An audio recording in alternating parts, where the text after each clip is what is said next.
Hello जी, नमस्कार, जय हिंद, जय भारत। मैं दिनेश आप सभी का स्वागत करता हूं आपके अपने यूट्यूब चैनल के ऊपर। कैसे हो भी सभी? होप सभी अच्छे होंगे, फिट और फाइन होंगे। बढ़िया, आप सभी की तैयारी चल रही होगी भाई। आज हमारी रहेगी भी क्लास नंबर 6, जो कि एस्टेट सी टेट ट्रिपल एस बी की बात करते हैं। तो क्लास नंबर 6 रहेगी मैथ की भाई। जो टीजीटी लेवल होता है अपना, ठीक है ना, जो टीजीटी लेवल होता है उसके लिए क्लास नंबर 6, पहले 5 क्लास हो चुकी हैं। इससे पहले आप 5 क्लास देख भी सकते हो भाई। ठीक है, अगर कोई नया बच्चा है तो चैनल को लाइक, शेयर और सब्सक्राइब जरूर कर लेना भाई। चलिए आज की क्लास स्टार्ट करते हैं भाई। जैसे कि हमने सीरीज चला रखी थी कि डेली हम 15 क्वेश्चन टीजीटी के लिए कर रहे थे, उन्हीं को लेकर आगे पढ़ते हैं भाई। वो कहता है कि 10%, 20% और 25% के 3 बट्टे दिए जाते हैं, मतलब डिस्काउंट दिया जाते हैं 3। एक है 10% का, एक है 20% का, एक है 25% का। तो हमें बताना है कि टोटल डिस्काउंट कितना मिला होगा। देखो, एक जब भी डिस्काउंट निकालना हो तो एक छोटी सी बात याद रखना। एक फॉर्मूला बनता है हमारा, x प्लस में y माइनस का एक्स वाई और भाग में क्या हो जाता है 100। x प्लस में y माइनस का एक्स वाई डिवाइडेड बाई क्या हो जाएगा 100। x का मतलब पहले दो डिस्काउंट लेके चलो। x की जगह मैं कितना रखता हूँ यहाँ पे 10, प्लस में y की जगह 20, माइनस में एक्स वाई 10 गुणा में 20 और भाग में क्या आ जाएगा 100 आ जाएगा। जीरो से जीरो कैंसिल हो जाएंगी, 10 और 20 बनेगा 30, 30 में से 2 घटाएंगे तो कितना बन जाएगा जी 28%। अब ये 28% तो पहले दो डिस्काउंट से मिलकर बना है। एक तीसरा डिस्काउंट और भी है, कितना है 25%। अब दूसरे का जो हमारा आंसर आया है इसका फिर हम तीसरे के साथ लगाएंगे। मतलब इसको 28 को हम x मान के चलेंगे, प्लस में 25 को हम y मान के चलेंगे, माइनस में कितना आएगा 28 गुणा में 25 और भाग में क्या हो जाएगा 100। 25 कट जाएगा 4 पे, 4 कट जाएगा 7 पे। तो 28 और 25 को जोड़ते हैं तो ये बनता है जी 53, 53 में से 7 घटाओगे तो भाई साहब ये बनता है 46%। तो टोटल 46% का डिस्काउंट मिल रहा होगा, जो कि कौन सा ऑप्शन रहा होगा जी हमारा ऑप्शन बी। तो दूसरा ऑप्शन इस क्वेश्चन का बिल्कुल सही आंसर बन जाएगा जी। ठीक है, चलिए जी अगले क्वेश्चन के ऊपर चलते हैं। अगला क्वेश्चन कहता है कि एक घन दिया गया है, हमें क्यूब दिया गया है, ठीक है ना। अब घन क्यूब के बारे में हमें पता होना चाहिए कि जो क्यूब होता है इसके सारे के सारे फॉर्मूले पता होने चाहिए। ठीक है, क्यूब हमारा क्या होता है जी, जिसकी सारी साइड बराबर होती हूँ। सारी साइड का मतलब लंबाई भी, चौड़ाई भी और ऊंचाई भी, तीनों एक जैसी होंगी। एक आता है इसका कर्व सरफेस एरिया, वक्र पृष्ठीय क्षेत्रफल, उसको हम कहते हैं जी 4a²। एक आता है टोटल सरफेस एरिया, संपूर्ण पृष्ठीय क्षेत्रफल, जिसको हम कहते हैं 6a²। एक आता है जी वॉल्यूम, जिसको हम कहते हैं आयतन, उसका फॉर्मूला बनता है a³। और एक आता है जी डायगोनल, जिसको हम कहते हैं विकर्ण। ये क्या होता है √3a होता है, √3 गुणा में a बन जाता है। ठीक है ना। अब देखो हमें क्या दिया गया है, वो कहता है कि उसका डायगोनल दिया गया है, हमें विकर्ण दिया गया है। तो डायगोनल विकर्ण का फॉर्मूला क्या होता है हमारा √3a। ए रूट से बाहर है, ये याद रखना। बराबर किसके दिया गया है ये 4√3 के। √3 से √3 कैंसिल हो जाएगा तो साइड कितनी आ जाएगी यहाँ से 4 सेंटीमीटर आ जाएगी। अब हमसे क्या पूछा गया है, इसका वॉल्यूम बताना है हमें क्या होगा, इसका आयतन बताना है क्या रहा होगा। तो इसका वॉल्यूम आयतन निकालेंगे तो क्या करेंगे भाई साहब, इसका क्यूब कर देंगे। वॉल्यूम का फॉर्मूला क्या होता है a³ होता है। a³ होता है तो मतलब वॉल्यूम निकालेंगे तो a³ मतलब 4 का क्यूब। 4 का क्यूब कितना बनता है जी 64। तो आंसर आ जाएगा 64 सेंटीमीटर क्यूब, जो कि कौन सा ऑप्शन रहा होगा जी हमारा ऑप्शन तीसरा। तो तीसरा ऑप्शन इसका बिल्कुल सही उत्तर हो जाएगा जी।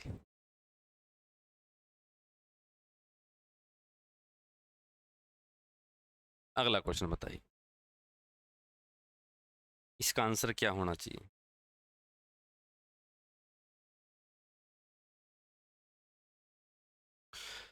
6 सेंटीमीटर त्रिज्या, मतलब हमें क्या दिया गया है रेडियस दी गई है। 6 सेंटीमीटर त्रिज्या वाले एक वृत्त के केंद्र से, हाँ रेडियस दी गई 6 सेंटीमीटर। 8 सेंटीमीटर दूरी पर स्थित एक बिंदु से डाली गई स्पर्श रेखा, मतलब टेंजेंट की लंबाई कितनी है वो हमें बतानी है। देखो समझिए क्या चीज करनी है। एक सर्कल दिया गया है हमें, ठीक है। इसके पॉइंट से हमें बोला गया है कि कितनी दूरी पर है ये, कितनी दूरी पर बोला गया है, 8 सेंटीमीटर की दूरी पर दिया गया है। और एक टेंजेंट है, टेंजेंट मान लेते हैं, टेंजेंट स्पर्श रेखा होती है जो इसको छू के निकलती है सर्कल को कहीं से, ठीक है। और जो ये होगी हमारी, ये क्या रही होगी, रेडियस होगी, त्रिज्या होगी, ठीक है ना। अगर सेंटर से कहीं पे भी सरकमफ्रेंस परिधि पर मिलाते हैं तो वो रेडियस बनती है, ठीक है। एक बात और याद रखना, जब भी रेडियस है टेंजेंट के साथ मिलती है तो ये हमेशा एंगल कितने का बनता है जी, 90 डिग्री का कोण बनाती है। कितने डिग्री का एंगल बनाती है, 90 डिग्री का एंगल बनाती है। और हमें क्या दिया गया था, ये दिया गया था 6। तो हमें बताना है यहां से लेके यहां तक की जो ये लंबाई है ये कितनी रही होगी। जैसे मैं मान लेता हूँ ये ए है, ये बी है और ये सी है। तो ये कौन सा ट्रायंगल बना होगा जी, राइट एंगल ट्रायंगल समकोण त्रिभुज, जिसमें एक एंगल कितने का है, 90 डिग्री का। देखो 90 के सामने बिल्कुल 8 है, तो 90 के बिल्कुल सामने ये कितनी आ जाएगी, 8 आ जाएगी। ये दी गई हमें 6, तो एक साइड और बतानी है हमें कितनी रही होगी। अगर पाइथागोरस थ्योरम लगाओगे तो आपको पता है ये होता है परपेंडिकुलर लंब, ये होता है बेस आधार, ये होता है हाइपोटेन्यूज कर्ण जिसको आप कहते हैं। तो पाइथागोरस थ्योरम कहती है पी का स्क्वायर प्लस बी का स्क्वायर हमेशा किसके बराबर होता है जी, एच के स्क्वायर के बराबर होता है। तो करो, पी का स्क्वायर मतलब 6 का स्क्वायर कितना बन जाएगा जी, 36 हो जाएगा। बेस हमें निकालना है, 8 का स्क्वायर बनेगा जी 64 हो जाएगा। तो 64 में से 36 घटाओ जी कितना बनता है, तो आप कहोगे जी 28 बनता है। तो बेस आ जाएगा जी √28। और 28 को भाई साहब हम क्या लिख देंगे, 28 को लिख देते हैं 7 गुणा में 4, ताकि बाहर क्या आ जाएगा इसका 2 बन जाएगा। तो आंसर क्या बनेगा फिर इसका 2√7। कितना बन जाएगा जी 2√7, जो कि कौन सा ऑप्शन आंसर रहा होगा, ऑप्शन बी आंसर रहा होगा। तो दूसरा ऑप्शन इसका बिल्कुल सही उत्तर हो जाएगा जी, ठीक है ना। तो ये हमें क्वेश्चन दिया गया था जी। चलिए अगले क्वेश्चन पे चलते हैं। क्वेश्चन नंबर 109 क्या कहता है, वो क्या कहता है कि किसी वस्तु के मूल्य को वापस लाने के लिए उस मूल्य में 10% की कमी की जाती है, तो नए मूल्य में कितने प्रतिशत की वृद्धि करनी पड़े। वो कहता है कि the price of article reduced by 10 घटा दिया जाता है। जैसे मान लो प्राइस था, मूल्य था, क्या कहता है वो 10% घटा दिया गया, मतलब पहले प्राइस मान लेते हैं 100 था, तो अब प्राइस कितना हो जाएगा जी 90 हो जाएगा। कितना बन जाएगा 90। वो कहता है कि इस 90 को दोबारा 100 बनाना है, तो कितना बढ़ाना पड़ेगा, ये देखो 10 बढ़ाना पड़ेगा। और 90 से 100 बढ़ा रहे हैं, तो ये बढ़ाना किस पे पड़ेगा हमें, 90 पे। और गुणा में क्या आ जाएगा जी 100। और 100 को 9 से भाग करेंगे तो भाई साहब आंसर क्या बनेगा इसका, 11 सही 1/9%। 11 से 1/9% मतलब कौन सा ऑप्शन बनेगा जी, ऑप्शन चौथा। तो ऑप्शन चौथा इस क्वेश्चन का बिल्कुल सही उत्तर रहा होगा जी, ठीक है। इस क्वेश्चन का सही आंसर बन जाएगा। आसान सा क्वेश्चन था भी ये तो। चलिए अगले क्वेश्चन पे चलते हैं। क्वेश्चन नंबर 110, बहुत अच्छा क्वेश्चन है भाई। देखो अगर आप टीजीटी की तैयारी कर रहे हैं तो सबसे जो इंपॉर्टेंट जो टॉपिक रहते हैं ना, वो एक तो है हमारा एरिया और एक है वॉल्यूम, जिसको आप कहते हैं mensuration 2D and mensuration 3D। सबसे ज्यादा क्वेश्चन इसी से आते हैं। मैंने ये सारे जो पेपर है ये प्रीवियस ईयर आप कर रहे हैं, आप देख भी सकते हो। अगर 60 क्वेश्चन जो हमारे आते हैं अलग सब्जेक्ट के, 60 में से ये लगा लो 15 से 20 के बीच में क्वेश्चन एरिया और वॉल्यूम के रहते हैं। ये लगा सकते हो लगभग तीसरा भाग हमारा आ रहा है, तो लगभग 33% क्वेश्चन तो हमारे इन 2 चैप्टर से ही बन रहे हैं। तो इन चैप्टरों के हमें क्या पता होने चाहिए, फॉर्मूले पता होने चाहिए अच्छे से। अब देखो उसने क्या कहा कि 2 घन है, प्रत्येक का आयतन कितना है, 64 सेंटीमीटर क्यूब है। ये तो वॉल्यूम होगी ना उनकी। अगर बच्ची बताओ वॉल्यूम 64 है तो साइड कितना बनेगी, 64 किसका क्यूब होता है, 4 का। इसका मतलब साइड रही होगी दोनों की 4 ठीक है। अब इनको मिला दिया गया। अब आगे फ्रंट से देखोगे तो फ्रंट से मिलाया जाएगा, तो फ्रंट से ये मिलेंगे दोनों के दोनों। ये भी कितना है 4, ये भी मिला दिया 4। अब ये बन क्या जाएगा, देखो लंबाई तो हो जाएगी इसकी 4 और 4 कितनी बनेगी 8, लेकिन ऊंचाई तो कितनी रहेगी इसकी 4 ही रहेगी। और जो चौड़ाई है वो भी कितनी रही होगी इसकी, जो ये चौड़ाई निकल आएंगे तो ये भी 4 ही रही होगी। इसमें कोई नहीं बढ़ेगा, चाहे आप 2 क्यूब लगा दो, 3 लगा दो या 4 लगा दो। फर्क पड़ेगा किसके अंदर, सिर्फ लेंथ के अंदर पड़ेगा, लंबाई के अंदर पड़ेगा, चौड़ाई और ऊंचाई के अंदर है कोई फर्क नहीं पड़ेगा भाई, ठीक है। वही रहेगी सेम टू सेम।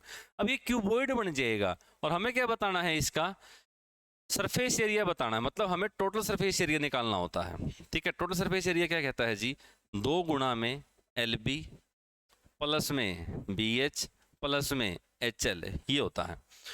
अगर इस क्यूबॉइड की बात करते हैं तो इसकी लेंथ कितनी रही होगी, देखो 4 और 4 कितना बन जाएगी 8, और जो ब्रेड्थ चौड़ाई होगी वो 4 बनेगी, और जो इसकी ऊंचाई हाइट रही होगी वो भी कितनी बनेगी, 4 ही बनेगी।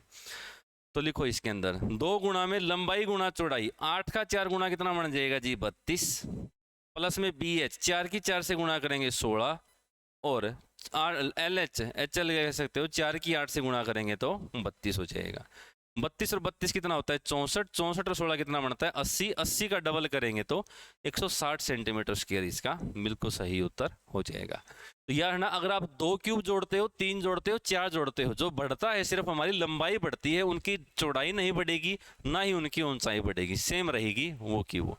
अगर 2 क्यूब जोड़े हैं तो लंबाई 2 गुना हो जाएगी, 3 जोड़ते तो 3 गुना हो जाते, मतलब अगर मान लो 3 क्यूब कह देता मैं तो 4 4 4 लंबाई 12 हो जाती, चौड़ाई भी ये रहेगी और ऊंचाई भी ये रहेगी। ठीक है जी, चलिए अगले क्वेश्चन पे चलते हैं। बताओ, a person buys a shirt at 30% discount on the print price MRP पर। जैसे मान लो MRP है किसी चीज का, अंकित मूल्य है 100 रुपए, वो कितने की खरीदी के लाया 30% छूट पर, तो कॉस्ट प्राइस करें मूल्य बताओ उसने खरीदा कितने में होगा। 100 की चीज 30 रुपए कम कर दी, कितने की खरीदी होगी 70 रुपए की। और फिर क्या कहता है कि he sells it at 12% discount on print rate, मतलब अंकित मूल्य के 12% लाभ पर बेचता है, मतलब इसका 12% निकालेगा वो, इसका 12% निकालेगा तो सेलिंग प्राइस बताओ कितना आ जाएगा। 100 की चीज 12 का लाभ तो कितने की बेचेगा जी 112 की बेची जाएगी। कितने की बेची जाएगी 112 की बेची जाएगी। अब बताओ खरीदी कितने थी उसने 70 में, बेची कितने में 112 में, कितने रुपए कमाए होंगे उसने 42 रुपए। और ये 42 रुपए की कमाई किसके ऊपर देखेंगे, कॉस्ट प्राइस करें मूल्य 70 पर, और गुणा में क्या आ जाएगा जी 100। 0 से 0 कट जाएगी, 7 कट जाएगा 6 पे, तो आंसर कितना बन जाएगा जी इसका 60%। तो 60% इसका बिल्कुल सही उत्तर हो जाएगा जी। ठीक है, 60% इसका बिल्कुल सही आंसर हो जाएगा।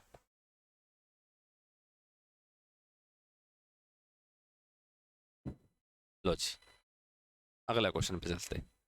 अगला क्वेश्चन देख सकते हो, फिर एक किससे आ जाता है, एरिया और वॉल्यूम से आ जाता है भाई, है ना। तो बताया था मैंने बहुत क्वेश्चंस इन चैप्टरों से पूछे जाते हैं, तो ये 2 चैप्टर तो बिल्कुल पक्के कर लो भाई। देखो वो क्या कहता है कि if a solid piece of iron, मतलब एक लोहे के एक ठोस टुकड़े को जो मतलब घनाभ दिया गया है, लंबाई चौड़ाई और ऊंचाई दी गई है इसकी, इसको पिघलाकर किसमें बदला जाता है, गोले में बदला जाता है, स्फीयर में बदला जाता है। तो देखो जब भी एक चीज से पिघलाकर दूसरी चीज बनाई जाती है ना, तो हमेशा जो वॉल्यूम रहता है वो हमेशा सेम रहेगा, ये याद रखना। वॉल्यूम है, आयतन है, वो क्या रहेगा सेम रहेगा, बस ये याद रखना।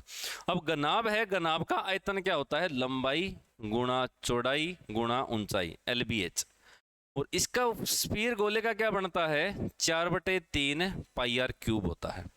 बस इसके अंदर वैल्यू रख दो और आंसर निकालना है अपने को। बताओ L की वैल्यू कितनी है 49, गुणा में P की वैल्यू कितनी है 33, H की वैल्यू कितनी है 24, बराबर 4/3, पाई का मतलब कितना आ जाएगा जी 22/7, गुणा में R क्यूब अपने को निकालना है। 4 से काटेंगे इस पे कट जाएगा जी ये 6 पे कट जाएगा, ठीक है ना। 11 से काटेंगे इस पे कटेगा 3 पे, 11 कट जाएगा 2 पे, और फिर 2 किस पे कट जाएगा ये 3 पे कट जाएगा, ठीक है ना। तो क्या बचेगा देखो 49 की 7 से गुणा करेंगे तो ये तो होता है 343, ठीक है। और 3 3 और 3 की 3 बार गुणा करेंगे तो 27 बनेगा, बराबर आएगा R क्यूब। तो R की वैल्यू निकालनी है तो बस ये देखो 343 किसका क्यूब होता है जी 7 का, और 27 किसका बनता है 3 का, और 7 और 3 की गुणा करेंगे तो कितना सेंटीमीटर आ जाएगा जी 21 सेंटीमीटर। कौन सा ऑप्शन रहा होगा जी ऑप्शन ए। तो ऑप्शन ए इसका बिल्कुल सही उत्तर हो जाएगा भाई।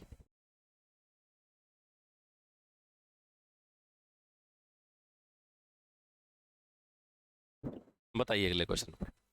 अगला क्वेश्चन है लाभ और हानि का है भी, बहुत बार इस टाइप का क्वेश्चन पूछा गया है। देखो वो क्या कहता है कि एक पर्सन बोट 6 आर्टिकल फॉर ₹5, मतलब वो उसने 6 वस्तुएं खरीदी, 6 आर्टिकल खरीदे, कितने रुपए के हिसाब से 5 रुपए के हिसाब से। और उसने 5 वस्तुएं 5 आर्टिकल बेच दी, कितने रुपए के हिसाब से? 6 रुपए के हिसाब से। अब देखो लाभ हानि पता करना है, तो इसका मतलब जितनी खरीदी गई होंगी उतनी ही बेचनी पड़ती हैं, तभी पता चलेगा लाभ है या हानि है, प्रॉफिट है या लॉस है। अब यहाँ पे 6 खरीदी और 5 बेची, तो इनकी उल्टी गुणा करनी होती है। ऊपर वाले की गुणा कर दो 5 से, इसकी 5 से गुणा करिए ना, तो रुपए भी किससे गुणा हो जाएंगे? 5 से। नीचे वाले की गुणा कर दो 6 से, इसकी 6 से गुणा करिए ना, तो इसकी गुणा भी किससे हो जाएगी? फिर 6 से हो जाएगी। ठीक है, तो क्या बनेगा? देखो 30 आर्टिकल खरीदे उसने, कितने रुपए खरीदे? 25 रुपए के। 30 आर्टिकल बेच दिए उसने, कितने रुपए के? 36 के।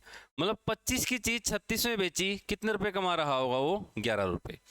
और 11 रुपए की कमाई किसके ऊपर देखेंगे? 25 रुपए के ऊपर। और प्रतिशत निकालने के लिए किससे गुणा कर देंगे? 100 से। 25 किस पे कटेगा? 4 पे। 11 का 4 गुना कितना बनता है? 44%। तो 44% इसका बिल्कुल सही उत्तर हो जाएगा भाई। ठीक है, चलिए अब आता है ये एक जीपी सीरीज। इसमें हमें बताना है सारव अनुपात मतलब कॉमन रेशियो क्या होगा। देखो सबसे पहले n की वैल्यू 1 रखो यहाँ पे, तो पहला पद आ जाएगा हमारा, कितना आएगा? देखो 5 गुणा में 2 की पावर a कितना होता है? 2, माइनस में 1 करेंगे तो 2 में से 1 गया 1, तो पहला पद कितना बनेगा? 5 आ जाएगा। दूसरा निकालेंगे तो n की वैल्यू 2 रखनी है। 5 ब्रैकेट में कितना आएगा बताइए? 2 का स्क्वायर कितना बनेगा? 4, 1 घटा देंगे उसमें से, तो बताओ 4 में से 1 गया कितना बन जाएगा बताइए? n की वैल्यू 2 रखेंगे यहाँ पे, 2 का स्क्वायर 4, 4 में से 1 चला जाएगा, तो 5 दिए कितना बन जाएगा जी? 15 हो जाएगा। ठीक है, फिर बात करते हैं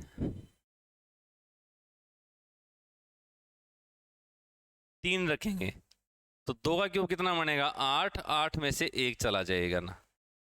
ठीक है, ये चलता रहेगा, ये तो सम का है ना। हाँ, तो ये कितना बन जाएगा? 35 बन जाएगा। और देखो ये है एक टर्म का जोड़, ये है 2 टर्म का जोड़, ये है 3 टर्म का जोड़। अब देखो पहला पद तो जोड़ है तो 5 का 5 रहेगा। अब ये 15 है ना, पहली 2 संख्याओं का जोड़ है, इसमें से पहली वाली घटा दो, 5 घटा दो, तो दूसरी संख्या कितनी आ जाएगी? 10 बनेगी। जैसे 3 संख्याओं का जोड़ 35 है, तो 3 में से पहले वाली 2 घटा दो, 15 घटा दो, तो अगला पद कितना बन जाएगा? 20। तो ये चलता रहेगा। आर की वैल्यू कॉमन रेशियो हम कैसे निकालते हैं? दूसरे को पहले से डिवाइड करते हैं या तीसरे को दूसरे से डिवाइड करते हैं। तो 10 को 5 से डिवाइड करो, कितना आंसर आ जाएगा? 2 बन जाएगा। ठीक है, तो ये ना दूसरी संख्या को पहली से डिवाइड करते हैं तो आर आता है, या फिर तीसरी को दूसरे से डिवाइड कर लो तो भी बात एक ही है। 20 को किससे डिवाइड करेंगे? 10 से, तो भी कितना आएगा? 2 आएगा। तो यहाँ पे कॉमन जो रेशियो रहा होगा वो कितना रहा होगा जी? 2 रहा होगा। तो 2 इस क्वेश्चन का बिल्कुल सही उत्तर हो जाएगा जी।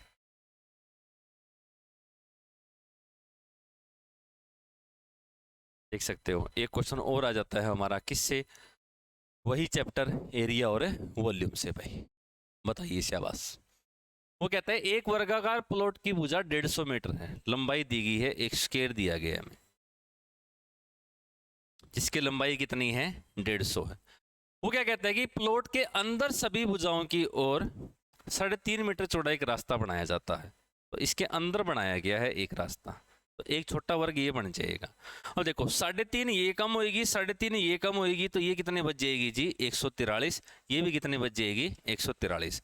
हमें क्या बताना है? उस रास्ते का क्षेत्रफल क्या होगा, ये हमें बताना है। क्षेत्रफल क्या रहा होगा, तो क्या करेंगे? जो बड़े वाला स्क्वायर है उसका एरिया निकालो। तो ये साइड 150 है तो ये भी 150 होगी, सारी बराबर होती हैं।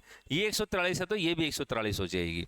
तो क्या करेंगे? 150 गुणा में 150 माइनस में 143 गुणा में 143 हो जाएगा। ये एरिया होता है इनका। अब फॉर्मूला लगा सकते हो, ए स्क्वायर माइनस का बी स्क्वायर क्या होता है? एक बार तो दोनों को जोड़ दो, एक बार दोनों को घटा दो। दोनों को जोड़ेंगे तो कितना बनेगा जी? 293 गुणा में एक बार घटाएंगे तो कितना आएगा? 7। तो 7 से गुणा कर दो बस इसकी। 7 दिए 21, एक हासिल कितनी जाएगी? 2। 7 निम 63 और 2 कितना बनेगा? 65 हासिल जाएगी 6। 7 दूनी 14 और 6 कितना बनेगा? 20। तो 2051 वर्ग मीटर इसका आंसर हो जाएगा। ठीक है, बस जो बाहर वाला वर्ग है बड़े वाला, उसके वर्ग में से कौन सा घटाना है अपने को? छोटे वाला घटाना होता है। ये एक बढ़िया क्वेश्चन था भी। अगला क्वेश्चन नंबर 116, बहुत अच्छा क्वेश्चन पूछा गया था।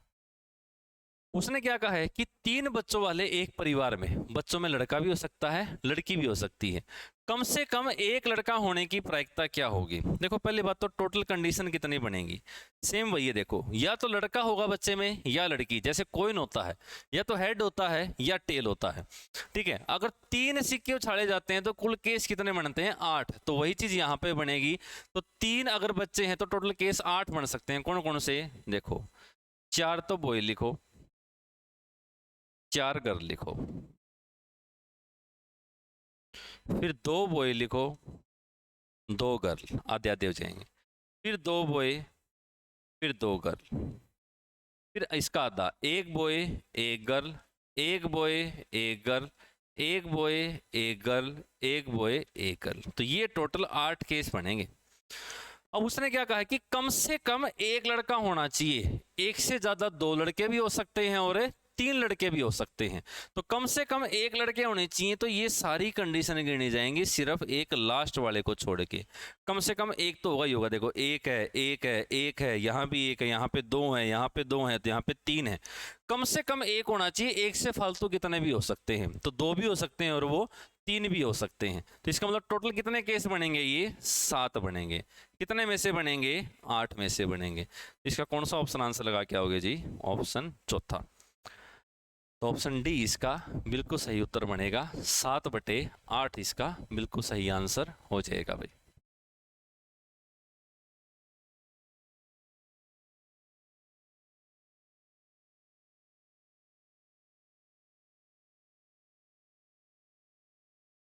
बताइए। एक कोण का माप जो कि उसके संपूरक कोण का 4 गुना है। The angle of the measure of that angle which is 4 times of his supplement. संपूरक कोण कौन सा होता है, इससे मान लो मैं कहूं कि जो एंगल ए और बी है, इनका जोड़ कितना रहा होगा, टोटल 180 होगा। बस ये याद रखना। तो जो ए है ये किसके बराबर हो जाएगा, 180 माइनस में बी। तो उसने क्या कहा कि जो इसका कोण है, इसके संपूरक कोण का कितना गुना है, 4 गुना है। तो इसका 4 गुना कर दो बस। ठीक है, इसका क्या कर देंगे, 4 गुना कर देंगे। तो हमें बताना है यहां से कि इसका सप्लीमेंट्री एंगल क्या होगा, या फिर ऑप्शन से देख सकते हो। देखो ये 36 है, तो 36 का 4 गुना करना कितना आ जाएगा, 144। इसका संपूरक गुना एक कोण का माप जो कि उसके संपूरक कोण का 4 गुना है। ठीक है ना, तो ये तो नहीं होगा। और जैसे 144 है तो इसका देखो 180 में से घटाएंगे, कितना बच जाएगा, 36 हो जाएगा। तो अब देख सकते हो इसका क्या है, ये 4 गुना है। तो कौन सा ऑप्शन आंसर बन जाएगा जी, दूसरा इसका सही आंसर हो जाएगा। चलिए, हाँ ये याद रखना। ये देखो एक थ्योरेटिकल चीज है क्या, कि कौन सा लेखा चित्र द्वारा निर्धारित नहीं किया जा सकता। जो मीन है ना, इसको आप ग्राफिकली नहीं निकाल सकते भाई। ठीक है ना, इसको ग्राफिकली डिटरमाइन हम नहीं कर सकते। कौन सा जो रहेगा हमारा, माध्य रहेगा, मीन रहेगा। ये तो देखो थ्योरेटिकल चीज है। बहुलक मोड भी बता सकते हैं, मीडियन माध्यिका भी हम ग्राफिकली बता सकते हैं जी। 119वां क्वेश्चन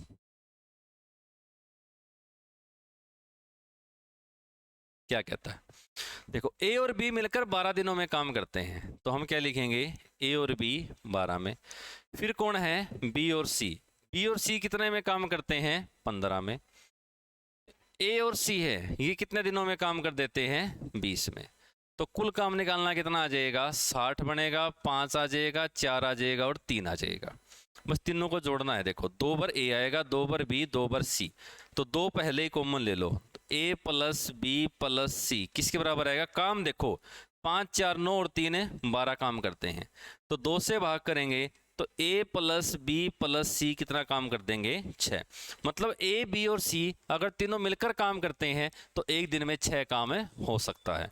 अब काम किससे करवाना है, देखो ए अकेले से, यहाँ से ए की वैल्यू निकालो तो हमें बी और सी की वैल्यू पता है। बी और सी कितना काम करते हैं, 4। अगर बी और सी 4 काम करते हैं तो ए कितना काम कर रहा होगा, 2 ही काम कर रहा होगा।